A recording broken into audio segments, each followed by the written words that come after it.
Sir, ये लावारिश rickshaw यहाँ से थोड़ी दूर पे खड़ी हुई थी, लोगों ने मुझे बताया। और सर, ये रहे रिक्शा के पेपर्स। वो लाश इसी रिक्शा ड्राइवर की थी, चमन नाम था उसका। और सर, ये फोटो भी लगी उसकी। हाँ, चमन खुद मालिक था इस रिक्शा का। और कुछ मिला? हाँ सर, मोबाइल मिला है सर, लेकिन सर बैटरी डाउन है इसकी। ठीक है, कोई बात नहीं, इसमें से हमें बहुत कुछ इंफॉर्मेशन मिल सकती है।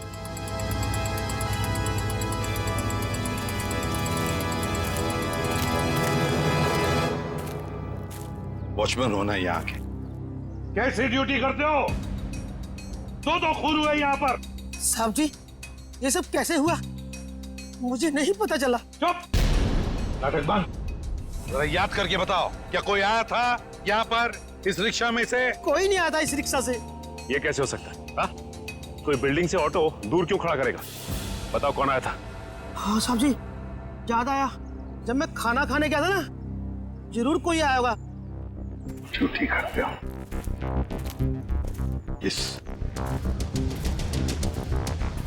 इस चमन की पूरी कुंडली निकालो। हाँ अभिजीत।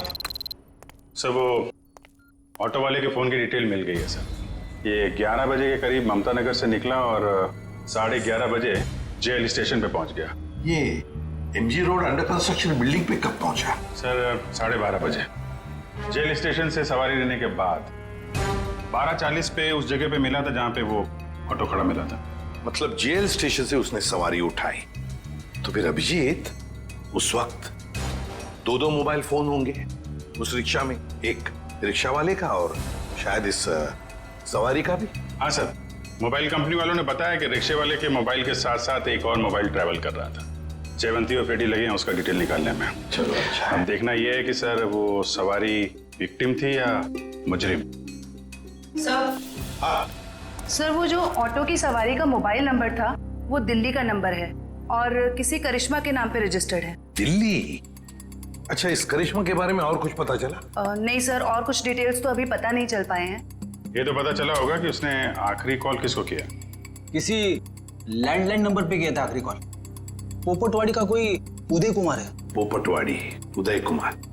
पंकज, काम करो, इस दिल्ली वाली करिश्मा के सारे डिटेल निकाल, पूरे के पूरे डिटेल।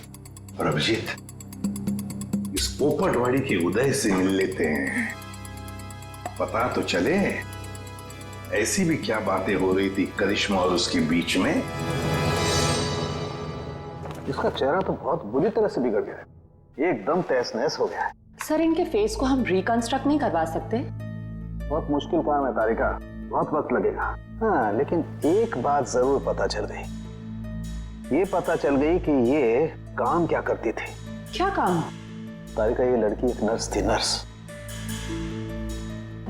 ये देखो, ये देख रहे हो, ये इसकी उंगलियों पर और ये अंगूठे पर ये कौन? ये निशान तो ज्यादातर उन्हीं लोगों के हाथों में होता है ना जो दूसरों को इंजेक्शन देते हैं। एग्जैक्टली तारिका। अब मुझे लगता है ये खून या तो किसी बदले की भावना से किया गया है या फिर कोई प्यार व्यार का चक्कर। प्यार व्यार का चक्कर? तुमको ऐसा लगता है तो तुम फोरेंसिक आते ही क्यों? तुम अब से मत आया करो हमारे लैब में प्लीज। हाँ, अरे ये क्या? हाँ। और अभिजीत, तुम्हारे और मेरे बीच में जो भी था ना वो खत्म। प्यार का चक्कर।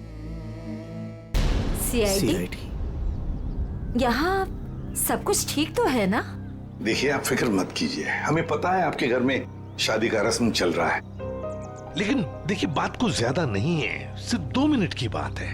एक बात बताइए, कल लैंडलाइन पे कोई अनजान फोन आया था?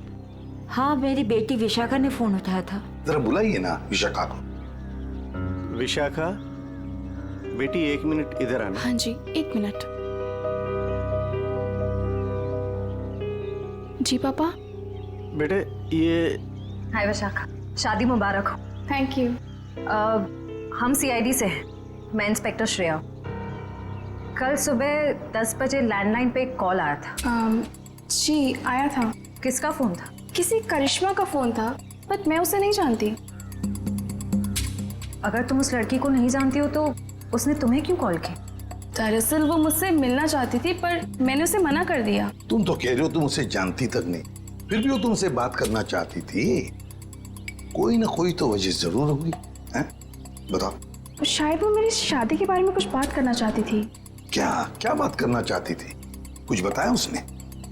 जी, तब तक तो मुझे भी नहीं पता था कि मेरी शादी होने वाली है। वो शायद मेरी पिछली शादी के बारे में बात करना चाहती थी।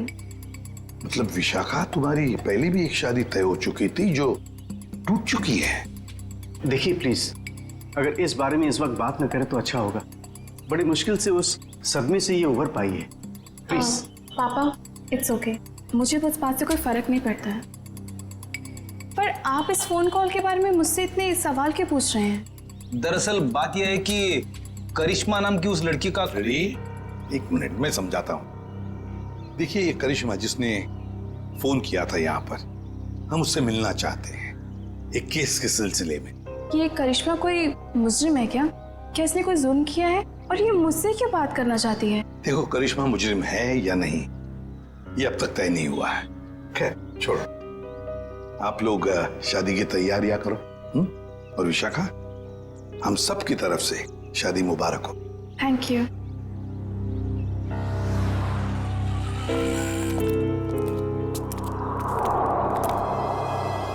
हेलो, सुनो, सब गड़बड़ हो गया है। यहाँ सीआईडी आ गई है।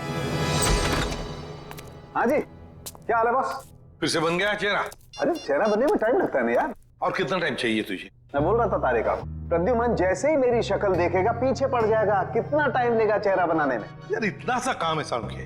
वैसे एक बात बताओ, आप लोगों को वाकई कुछ पता नहीं चला उस लड़की के बारे में? हमें इतना तो पता चल चुका है कि उस लड़की का नाम करिश्मा है और वो दिल्ली की रहने वाली थी। और अगर मैं ये बताऊं कि करिश्मा एक नर्स थी तो?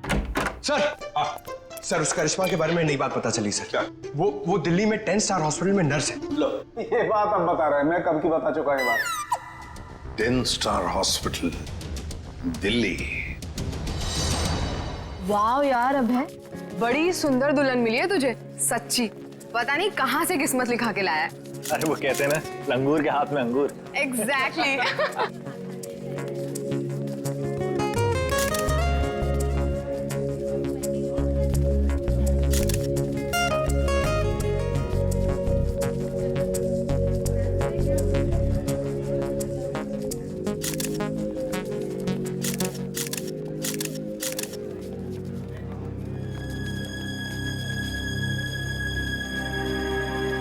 उदय जी, आप रो रहे हो? सब ठीक तो है ना? ये तो खुशी के आंसू हैं। आज अपने बेटी को दुल्हन बना जो देख पा रहा हूं मैं, इसलिए। आपसे कुछ बात करनी थी। हाँ हाँ, तो कहिए ना। यहाँ कहना ठीक नहीं होगा, जरा अंदर चलिए ना। क्यों, हमसे शादी में कुछ कमी रहेगी है क्या? नहीं, वो सब ठीक है, A1। देखिए, सारे मेहमान आ रहे हैं, अगर हम यहाँ से चले गए तो कुछ परेशानी हो जाएगी। फेरे हो जाए, उसके बाद दोनों बैठ करके बातें करते हैं। देखिए, मेहमानों को छोड़िए, आप अंदर चलिए, वरना ये शादी नहीं होगी।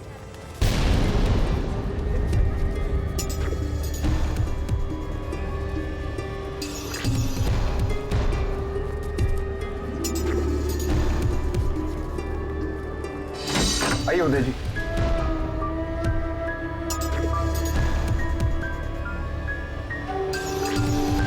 धीरेन्द्र जी, बात क्या है आप बताइए ना। देखिए, मेरी परेशानी बढ़ती जा रही है। अरे भाई, परेशान होने की कोई बात नहीं, एक छोटी सी रिक्वेस्ट है। कैसी रिक्वेस्ट? आपको याद है मैं आपके घर आया था आपकी बेटी को देखने, और मैंने आपको कहा था मुझे दहेज बिल्कुल नहीं चाहिए। जी मुझे अच्छी तरह से याद है, आपने कहा था कि आपको दहेज नहीं चाहिए। तो अब क्या चाहिए आपको? मैं अपनी जुबान का पक्का हूँ, कहा ना दहेज नहीं चाहिए, दहेज नहीं लूंगा। हाँ, मगर आपको दहेज नहीं चाहिए तो क्या चाहिए?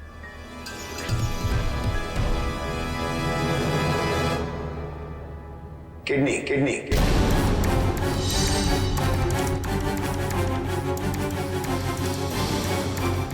किडनी? पर किसकी? मैं शायद आपको बताना भूल गया कि मेरी तबीयत दरअसल ठीक नहीं रहती, और जल्द से जल्द अगर किडनी ट्रांसप्लांट नहीं हुआ तो मैं ज्यादा दिन नहीं बच पाऊंगा। Kidney transplant? देखिए, आपकी बेटी की शादी है और कुछ ही दिन बाद उसका ससुर यानी कि मैं मर जाए तो आपको कैसा लगेगा? पर धीरेन जी, मैं अपनी किडनी कैसे, मेरा मतलब मैंने पूरा पता लगा लिया है। हम दोनों की किडनीज मैच होती हैं। अच्छा, तो इसका मतलब ये शादी ब्याह ये सब ढोंग है। दरअसल आपको मेरी किडनी चाहिए, इसलिए आपने ये सब। अब फेरों में 2 घंटे और, बहुत समय है आपके पास, सोच लीजिए। और वैसे भी हम दोनों एक परिवार का हिस्सा बनने जा रहे हैं, तो एक परिवार वाले का फर्ज बनता है दूसरे परिवार वाले की जान बचाने का।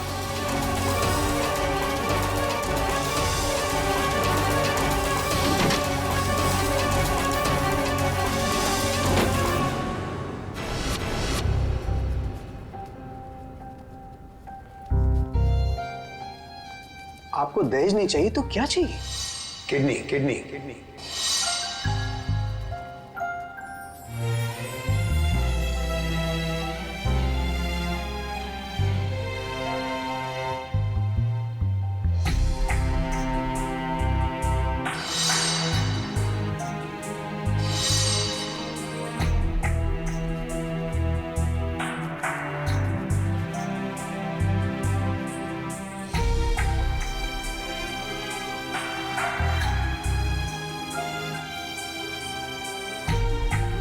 अरे कहाँ चले गए थे आप? कुमार साहब आए हैं अपनी पत्नी के साथ, वो आपको ढूंढ रहे थे। सरिता, आओ मेरे साथ, 2 मिनट तुमसे बात करनी है। चलो।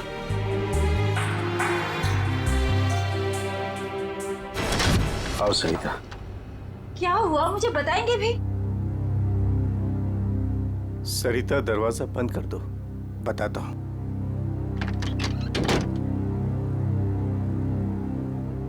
अभी तो बताइए, मुझे बहुत घबराहट हो रही है। धीरेन्द्र जी ने मुझसे कुछ मांगा है। पता था मुझे कि ये शादी दहेज लिए बिना हो ही नहीं सकती। वैसे कितने पैसे मांगे हैं उन्होंने? नहीं, उन्होंने मुझसे पैसे नहीं मांगे। तो फिर? सरिता, उन्होंने मुझसे मेरी किडनी मांगी है। किडनी? हाँ सरिता। हे भगवान, इसका मतलब ये सब शादी वादी ढोंग है। वो आपकी किडनी लेना चाहते हैं? मुझे भी यही लग रहा है। ये अचानक से उनका मेरे घर आना, फिर 2 दिन में शादी, और अब ये सब कुछ। सरिता, मुझे तो इसमें बहुत बड़ी साजिश लग रही है। तो क्या अब हमारी विशाखा की शादी फिर से टूट जाएगी? अगर मैंने किडनी नहीं दी तो ऐसा ही होगा। ना सरिता, तुम मत रो।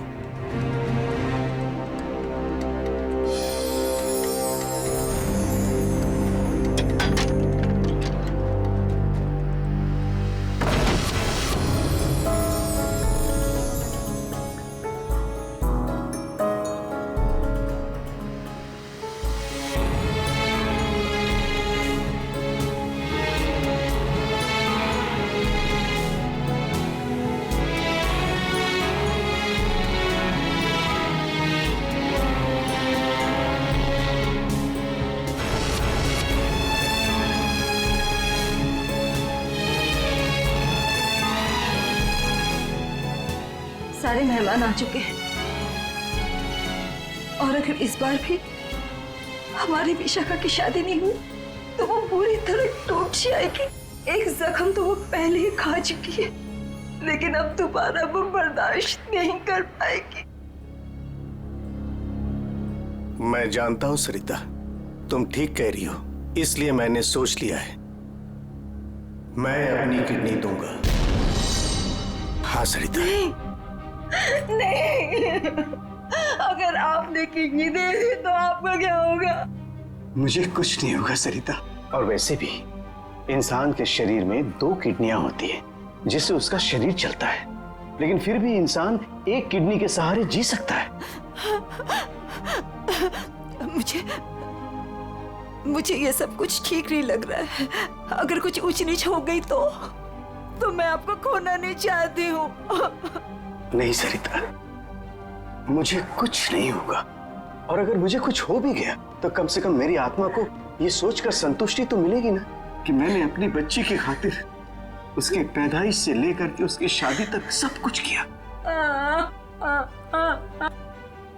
प्लीज।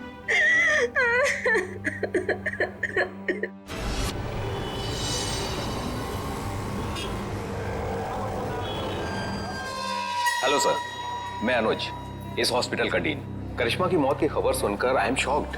वो बहुत ही काबिल नर्स थी। वैसे डॉक्टर साहब एक बात समझ में नहीं आ रही है, ये करिश्मा ने अचानक से छुट्टी क्यों ली और फिर यहाँ से मुंबई चली गई? कोई खास वजह थी क्या छुट्टी लेने में? उसने छुट्टी ली और यहाँ से चली गई। अब यहाँ से जाने के बाद वो कहाँ गई, किस लिए गई, इसके बारे में हमें कुछ नहीं पता। देखिए, हम लोग करिश्मा के घर गए थे, लेकिन वहां से कोई ज्यादा जानकारी मिली नहीं है। क्या आप बता सकते हैं कि यहाँ पे करिश्मा का कोई सामान वगैरह पड़ा है? आप चाहें तो करिश्मा का लॉकर देख सकते हैं। जी हाँ, जरा दिखाइए लॉकर। आइए। चलिए। अरे सर, इस लॉकर को देखकर मुझे मेरी नानी की अलमारी याद आ गई। वो भी अपना सारा सामान ऐसे ही ठूस ठूस के रखती थी। सर, ये तो किसी मरीज की मेडिकल रिपोर्ट है। किसकी फाइल है ये? दे उदय कुमार। उदय? विशाखा के पिताजी उदय कुमार? कमाल है, इस फाइल को तो हॉस्पिटल के रिकॉर्ड रूम में होना चाहिए। ये करिश्मा के लॉकर में कैसे? मतलब ये करिश्मा उदय जी और उसके परिवार वालों को जानती थी? वो परिवार वाले तो बता रहे थे कि वो करिश्मा को जानते ही नहीं। जरा बताइए, किस चीज का इलाज चल रहा था उदय का?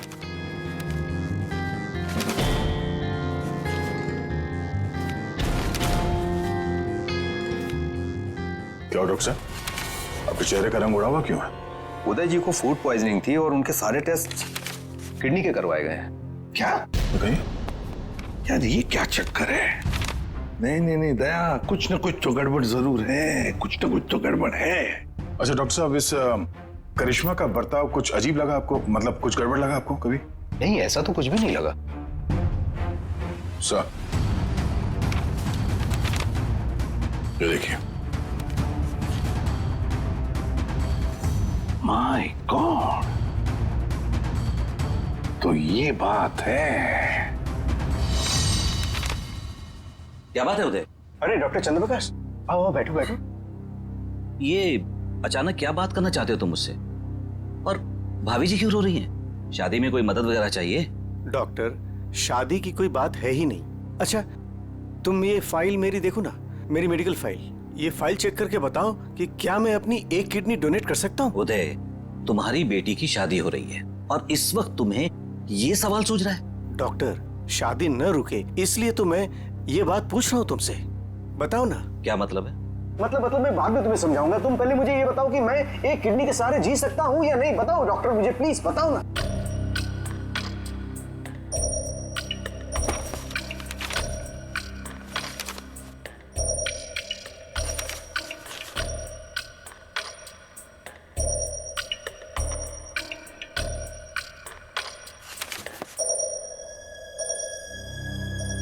डॉक्टर, रिपोर्ट ठीक तो है ना? क्या हुआ चंद्रप्रकाश, बताओ ना कुछ मुझे। क्या किडनी देना जरूरी है? बस तुम इतना ये समझ लो कि किसी के जिंदगी और मौत का सवाल है। देखो, अगर मैंने किडनी डोनेट नहीं की ना तो मेरी बेटी की शादी रुक जाएगी। देखो उदय, तुम्हारी ये किडनी पहले से ही खराब है। क्या? सरिता, मुझे तो आज तक ये प्रॉब्लम कभी महसूस ही नहीं हुआ। कैसे किडनी फेलियर हो सकता है? क्योंकि उदय, तुम्हारी बॉडी दूसरी किडनी से फंक्शन कर रही है। आई एम सॉरी, अगर तुमने ये दूसरी किडनी भी डोनेट कर दी तो क्या? तो तुम्हारा बचना नामुमकिन है। किडनी डोनेट करने के लिए तुम मेडिकली फिट नहीं हो। देखो, ऐसा मत कहो डॉक्टर, मुझे ये किडनी दान करनी ही पड़ेगी किसी भी हालत में। डॉक्टर प्लीज जरा चेक करके बताओ, कोई तो रास्ता निकालो। देखो उदय, फाइनल डिसीजन मैं नई रिपोर्ट के आने के बाद ही दे पाऊंगा, लेकिन इस रिपोर्ट के मुताबिक किडनी डोनेट करना मतलब मौत को दावत देने जैसा है।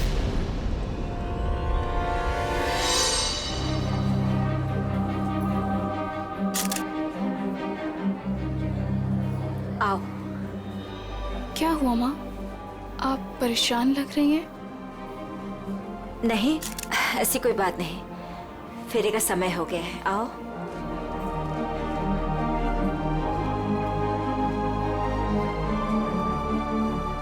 अरे उदय जी, आप ही को ढूंढ रहा था। फेरे लगवाएं या फिर मैं बारात वापस? जी नहीं, बारात वापस ले जाने की नौबत नहीं आएगी। मुझे पता था, आप बड़े समझदार इंसान हो। सही डिसीजन लिया। और वैसे आप अपनी बेटी को इतना प्यार जो करते हो, आइए। यकीन नहीं आ रहा है दया, शादी के नाम पे ऐसी सौदेबाजी।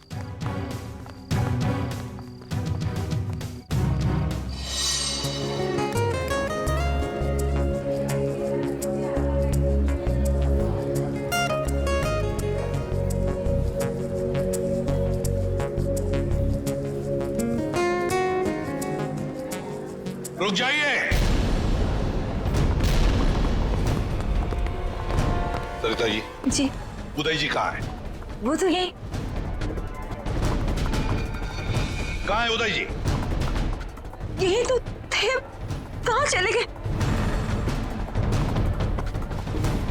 आप लोग यहाँ फिर से, क्या हुआ? हमारा उदय जी से बात करना बहुत जरूरी है, जरा बुलाइए उन्हें। उदय जी। उदय जी कहाँ गए उदय जी? बुलाइए। मम्मी पापा कहाँ चले गए? आपके पापा कहाँ हैं? इसका जवाब अब ये देंगे धीरेन्द्र जी। क्यों धीरेन्द्र जी, जवाब देंगे ना? मुझे कुछ नहीं पता।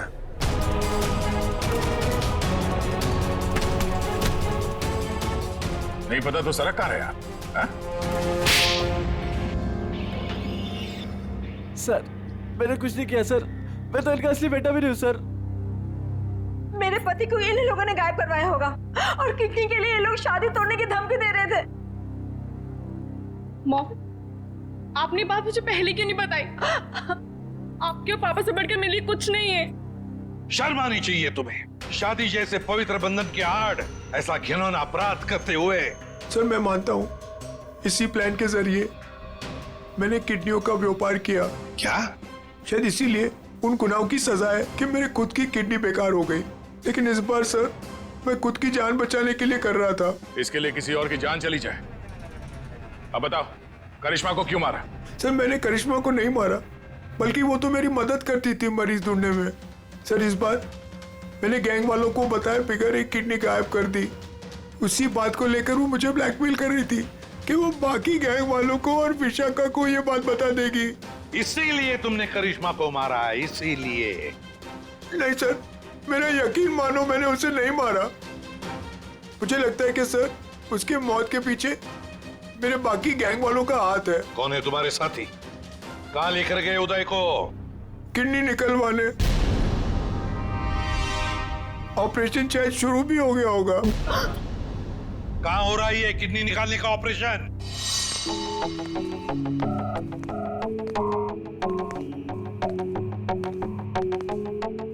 चल डॉक्टर, ऑपरेशन शुरू कर। देखो तुम जो ये कर रहे हो ना, ठीक नहीं कर रहे हो। बकवास बंद कर और अपना काम कर जल्दी।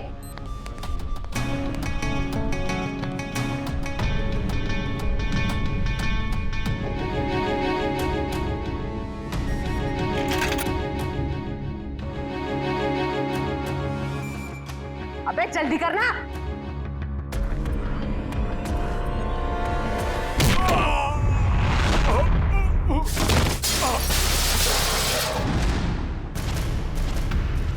कौन है वहां?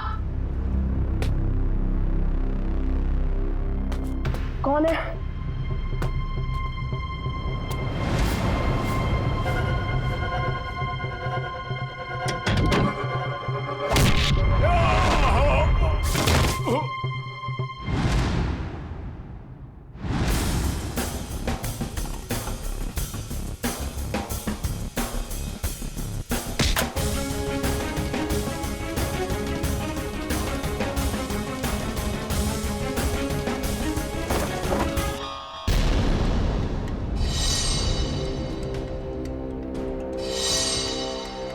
अपने जुर्म का इनाम तो लेती जाओ।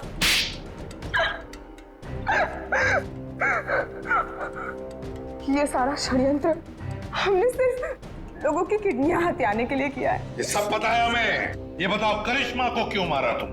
क्योंकि करिश्मा हमें धोखा दे रही थी। लेकिन तुमने करिश्मा का खून किया, ये बात तुमने धीरेन्द्र से क्यों छुपाई? ताकि जब धीरेन्द्र किडनी ट्रांसप्लांट के लिए ऑपरेशन थिएटर में आए तो वहां उसे आराम से मार सके, ताकि वो खून ना लगकर एक एक हादसा लगे। और उदय की किडनी तुम ऊंचे दाम में बेचना चाहती थी, क्योंकि उदय का blood group Bombay blood group है, एक रेयर ब्लड ग्रुप है ना। यही प्लान था सर, लेकिन आप सीआईडी वालों की वजह से वो सब चौपट हो गया। करिश्मा का खून और कितने सारे मासूम लोगों की किडनियों की चोरी, तुम्हें तो फांसी ही होगी। इतना काफी है तुम्हें फांसी के फंदे तक पहुंचाने के लिए। जयवंती, ले जाओ इसे। सर।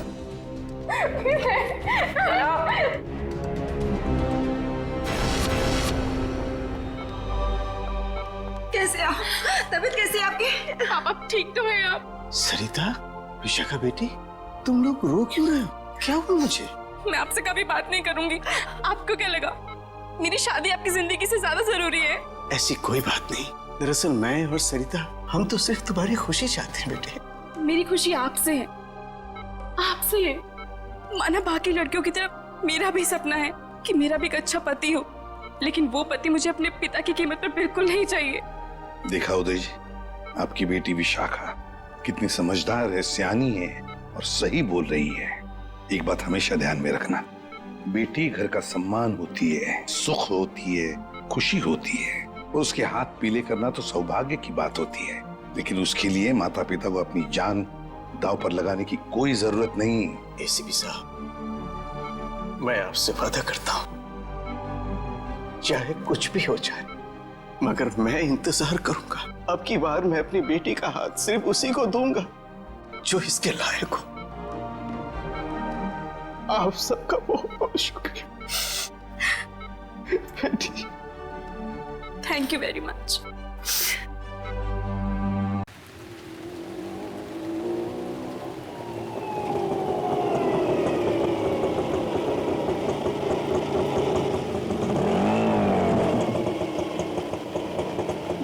बस भैया ऑटो यहीं रुको। मेम साहब, इस जगह पे आपका क्या काम है? ये जानना तुम्हारे लिए जरूरी नहीं है। जाओ, जहाँ रुकने के लिए बोला वहाँ वेट करो।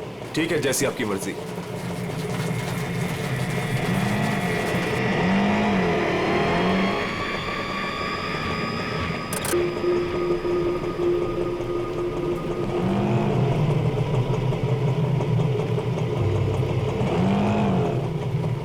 अरे तुम गए नहीं अभी तक, जाओ। जी मेम साहब।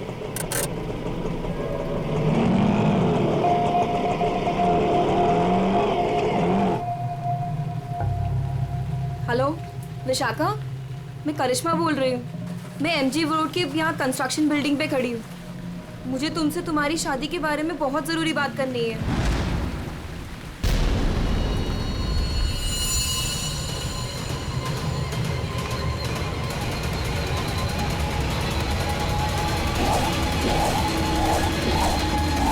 मेम साहब, मेम साहब, मेम साहब, कहाँ चली गई? मैं तो यहीं छोड़ के गया था। मेम साहब, मेम साहब।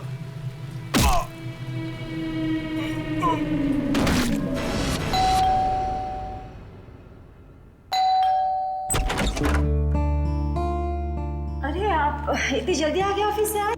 हाँ, आज काम कुछ कम था। ये लो, आते आते तुम्हारे लिए कुछ साग सब्जियां लाया हूँ और इसे फ्रीजर में रख दो। विशाखा के लिए लाया हूँ, उसे आइसक्रीम पसंद है ना? आज आपकी लाडली ये खाने वाली नहीं है। पर क्यों? आज सुबह से ही उदास है, खुद को कमरे में बंद कर रखा है और खाना भी नहीं खाया उसने। तुमने उसे कुछ कह दिया क्या? मैं क्या कहूंगी, लेकिन हाँ, आज सुबह किसी का फोन आया था।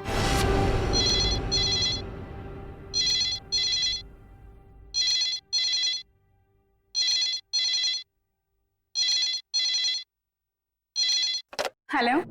हेलो, विशाखा बोल रही हो? जी हाँ, विशाखा बोल रही हूँ। देखो, मुझे तुमसे बहुत जरूरी बात करनी है। ये बात तुम्हारी शादी के बारे में है। शादी? कौन सी शादी? मुझे इस बारे में कोई बात नहीं करनी है। प्लीज मुझे दोबारा कॉल मत कीजिए।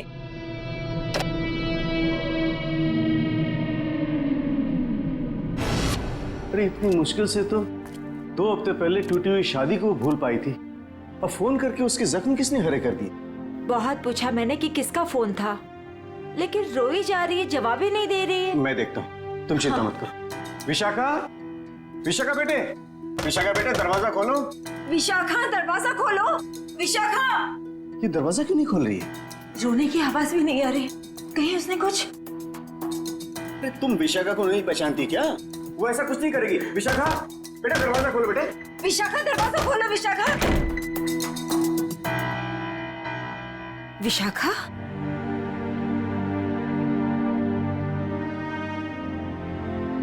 विशाखा बेटे, वो शादी वाले फोन कॉल से चिंता में है ना तू? हाँ पापा, काश मैंने उस गलत लड़के से शादी की जिद न की होती। मेरी वजह से आप लोगों को कितना अपमान सहना पड़ा। अरे नहीं बेटी, ऐसा कुछ नहीं है। उस लड़की के साथ तेरी शादी नहीं हुई, ये तो बड़ी अच्छी बात है। उस परिवार से तू बच गई बेटे। हाँ। और फिर हमारे इस लाडो के लिए इस शहर में कोई लड़की की कमी है क्या? हाँ? और क्या, हमारी विशाखा है इतनी प्यारी कि कोई भी लड़का इसे देखते ही पसंद कर लेगा। नहीं माँ, इस बार अपनी पसंद पे भरोसा करके मैं कोई गलती नहीं करना चाहती। आप लोगों की पसंद पे ही मेरी मंजूरी है। अरे हाँ सरिता, कल ठीक 3 बजे लड़के वाले विशाखा को देखने आ रहे हैं। तुम तैयार रहना। आपने पहले क्यों नहीं बताया? ओहो श्रीमती जी, तो अब तो बता दिया ना। हाँ? पापा, मुझे भगाने की बहुत जल्दी है ना आपको? मैं क्यों नहीं, अब इसकी शादी हो जाएगी तो इस कमरे को मैं अपना स्टडी रूम बना लूंगा। अच्छा, तो मैं भी अपना रूम लॉक करके जाऊंगी ससुराल।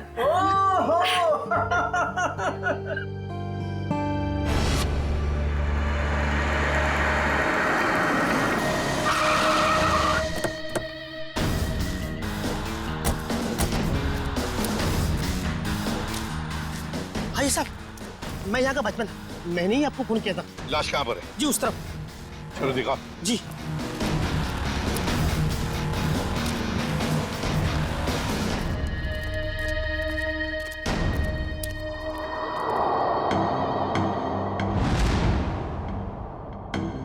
ये ईंटें निकालो।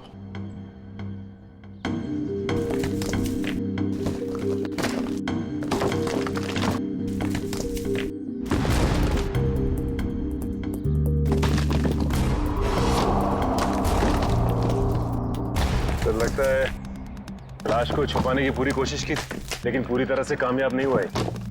हाँ, छुपाने की तो बहुत कोशिश की है, मगर जरूर कुछ ना कुछ तो भूल गया है वो। कोई ना कोई सुराग तो हमें जरूर मिलेगा। वैसे लाश ज्यादा पुरानी नहीं दिख रही है। एक काम करो, बाहर निकालो इसे आराम से, संभल के।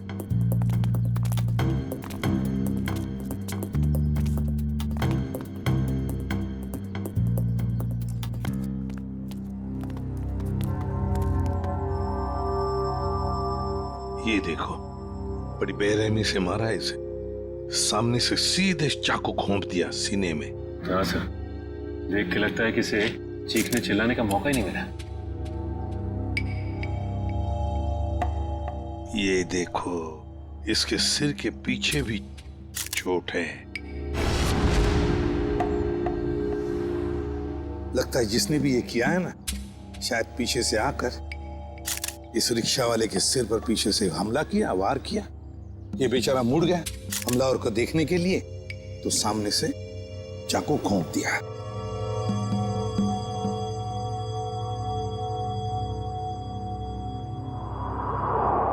जेब में कुछ भी नहीं। लेकिन सर, कोई रिक्शा वाले को क्यों मारेगा? फ्रेडी, इस रिक्शा वाले को पैसे के लिए तो कोई नहीं मारेगा। हो सकता है इस रिक्शा वाले का किसी के साथ झगड़ा वगड़ा हुआ होगा या आपसी दुश्मनी हो, लेकिन अगर इसकी लाश यहाँ पर है, रिक्शा कहाँ पर होगी?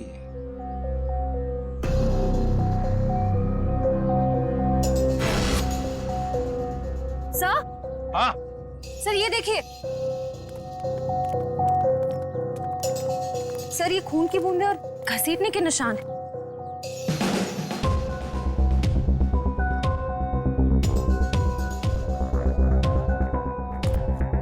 ये देखो, लगता है जिसने भी ये किया है, इस रिक्शा वाले को यहाँ से घसीट कर वो लेकर गया वहां ईंटों में छुपाने के लिए। वो क्या है?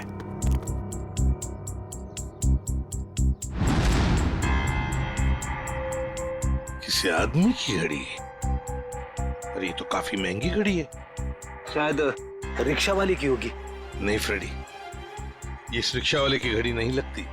इतनी महंगी घड़ी है ये, 1,00,000-1.5 लाख की तो घड़ी है ये। तो फिर सर शायद उसी की होगी जिसने रिक्शा वाले को मारा है। वो तो ये भी सकता है कि घड़ी उस आदमी की हो जो ऑटो में बैठा था। इतनी कीमती घड़ी पहनने वाला आदमी रिक्शा में नहीं जाएगा, मुझे नहीं लगता। देखो और भी कोई सुराग मिलना चाहिए, देखो जरा आसपास।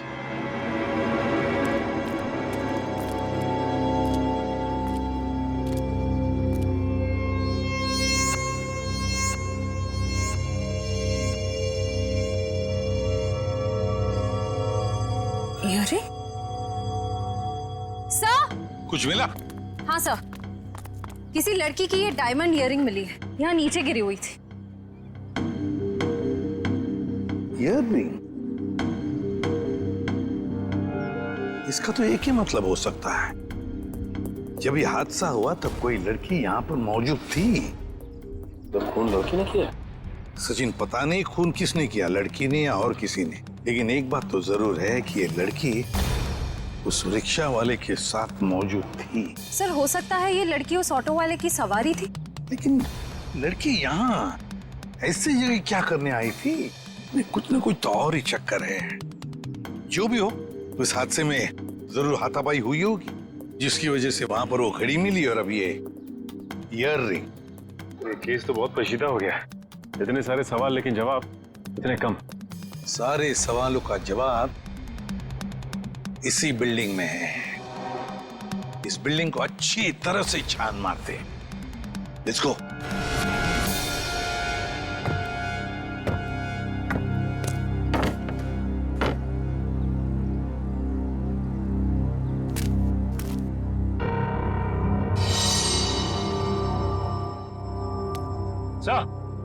हाँ सचिन, क्या हुआ? ये देखिए सीढ़ियों पे खून की बूंदें। हाँ,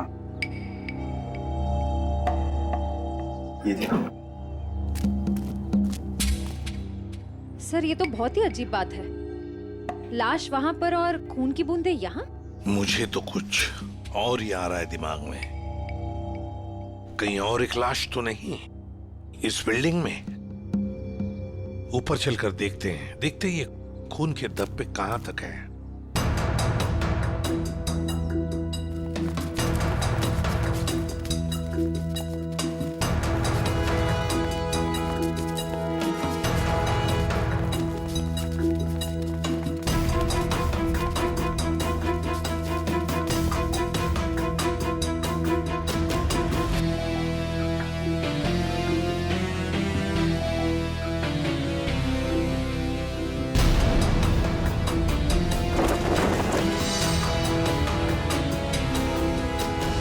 भाई साहब, मैं तो कहता हूँ अभय और विशाखा एक दूसरे के लिए बिल्कुल सही है। दोनों के ख्यालात मिलते जुलते हैं, दोनों का स्वभाव एक है, और वैसे एक साथ स्कूल में पढ़ चुके हैं।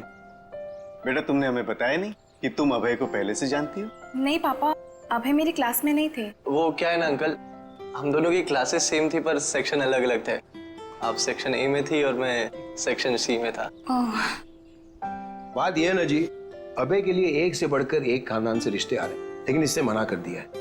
स्कूल के वक्त से ये आपकी बेटी से प्यार करता है, लेकिन कह नहीं पाया, इसलिए आज मुझे आना पड़ा कहने के लिए। पापा प्लीज, आप मुझे एम्बैरेस कर रहे हैं। नैना और अनुष्का कैसे हैं? स्कूल टाइम से तुम्हारे बेस्ट फ्रेंड हुआ करते थे वो लोग।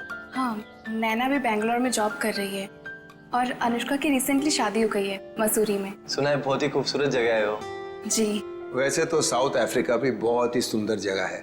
25 साल पहले हमने हमारे हीरो का बिजनेस वहां शुरू किया था और आज यहाँ तक ले आए उसे। आप लोग बैठिए, मैं आप लोगों के लिए चाय वगैरह लेकर आती हूँ। आप लोग बैठिए, हम आते हैं।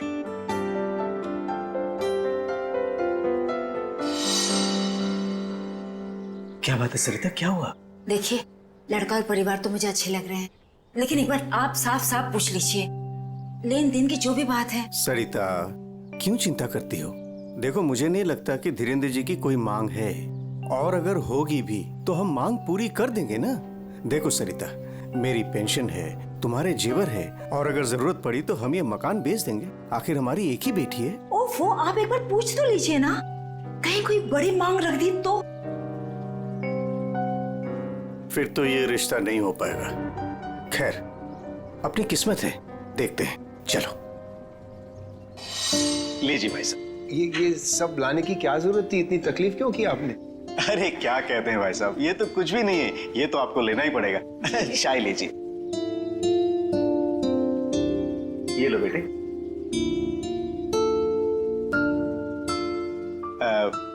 भाई साहब, अगर आप बुरा न माने तो कुछ देर हम लोग बाहर चल के आपस में बात कर लेते हैं। अरे इतने में बच्चे भी एक दूसरे से बात कर लेंगे। अरे ये तो बहुत अच्छी बात है, चलिए।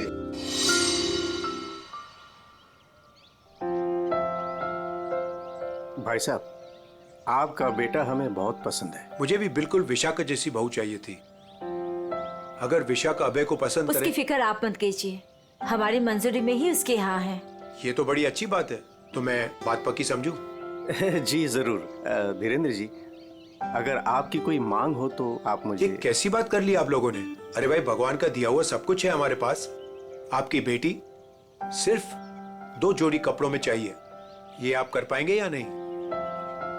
मुझे समझ में नहीं आता कि मैं आपका ये कर्ज कैसे चुका पाऊंगा। लेकिन हमारी एक शर्त है। शर्त? ये शादी 2 दिनों में हो जानी चाहिए। 2 दिनों में शादी की तैयारियां हम कैसे कर सकते हैं? देखिए, ये हमारी एक ही बेटी है, हम चाहते हैं कि उसकी शादी बड़े धूमधाम से हो, इसलिए थोड़ा अगर आप हमें वक्त दे दे तो। देखिए भाई साहब, मैं आपकी बात समझता हूँ, लेकिन 3 दिनों के अंदर मुझे साउथ अफ्रीका पहुंचना है। सिर्फ मेरे बेटे की वजह से मैं अपना पूरा कारोबार छोड़ के आया हूँ। अगर आप ये नहीं कर पाओगे तो ये रिश्ता नहीं होगा। हाँ? सोच लो आप लोग।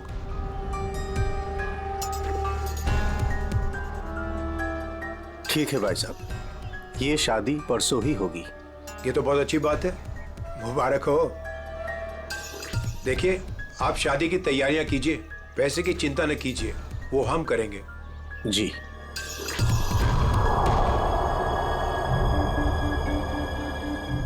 कैसे? तुम चिंता मत करो सरिता, भगवान की जो मर्जी है वही होगा।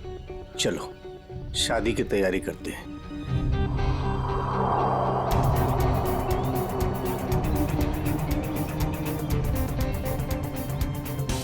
पता नहीं मुझे ये सब ठीक क्यों नहीं लग रहा है। शादी ब्याह जैसी चीज जल्दबाजी में करना, कहीं हम गलत निर्णय तो नहीं ले रहे?